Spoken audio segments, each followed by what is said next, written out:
"Magnifica!" ejaculated the Countess de Coude beneath her breath. "Eh?" questioned the Count, turning toward his young wife. "What is it that is magnificent?" And the Count bent his eyes in various directions in quest of the object of her admiration. "Oh, nothing at all, my dear," replied the Countess, a slight flush momentarily coloring her already pink cheek. "I was but recalling with admiration those stupendous skyscrapers, as they call them, of New York." And the fair Countess settled herself more comfortably in her steamer chair, and resumed the magazine which nothing at all had caused her to let fall upon her lap. Her husband again buried himself in his book, but not without a mild wonderment that 3 days out from New York his Countess should suddenly have realized an admiration for the very building she had but recently characterized as horrid. Presently the Count put down his book. "It is very tiresome, Olga," he said. "I think that I shall hunt up some others who may be equally bored, and see if we cannot find enough for a game of cards." "You are not very gallant, my husband," replied the young woman, smiling. "But as I am equally bored I can forgive you. Go and play at your tiresome old cards then, if you will." When he had gone she let her eyes wander slyly to the figure of a tall young man stretched lazily in a chair not far distant. "Magnifica!" she breathed once more. The Countess Olga de Coude was 20, her husband 40. She was a very faithful and loyal wife, but as she had had nothing whatever to do with the selection of a husband, it is not at all unlikely that she was not wildly and passionately in love with the one that fate and her titled Russian father had selected for her. However, simply because she was surprised into a tiny exclamation of approval at sight of a splendid young stranger, it must not be inferred therefrom that her thoughts were in any way disloyal to her spouse.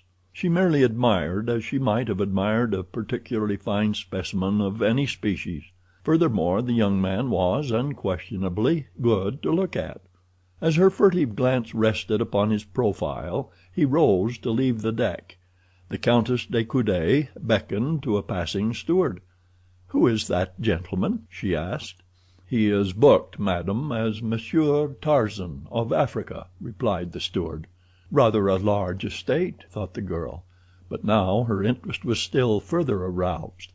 As Tarzan walked slowly toward the smoking room he came unexpectedly upon 2 men whispering excitedly just without. He would have vouchsafed them not even a passing thought but for the strangely guilty glance that one of them shot in his direction. They reminded Tarzan of melodramatic villains he had seen at the theaters in Paris. Both were very dark, and this, in connection with the shrugs and stealthy glances that accompanied their palpable intriguing, lent still greater force to the similarity. Tarzan entered the smoking room and sought a chair a little apart from the others who were there.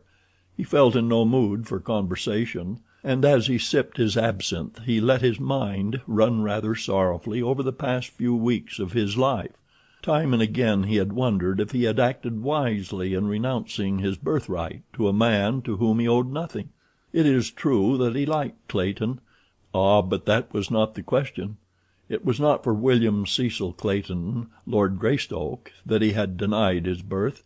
It was for the woman whom both he and Clayton had loved, and whom a strange freak of fate had given to Clayton instead of to him. That she loved him made the thing doubly difficult to bear, yet he knew that he could have done nothing less than he did do that night within the little railway station in the far Wisconsin woods. To him her happiness was the first consideration of all, and his brief experience with civilization and civilized men had taught him that without money and position life to most of them was unendurable. Jane Porter had been born to both, and had Tarzan taken them away from her future husband it would doubtless have plunged her into a life of misery and torture. That she would have spurned Clayton once he had been stripped of both his title and his estates never for once occurred to Tarzan, for he credited to others the same honest loyalty that was so inherent a quality in himself. Nor in this instance had he erred. Could any one thing have further bound Jane Porter to her promise to Clayton, it would have been in the nature of some such misfortune as this overtaking him.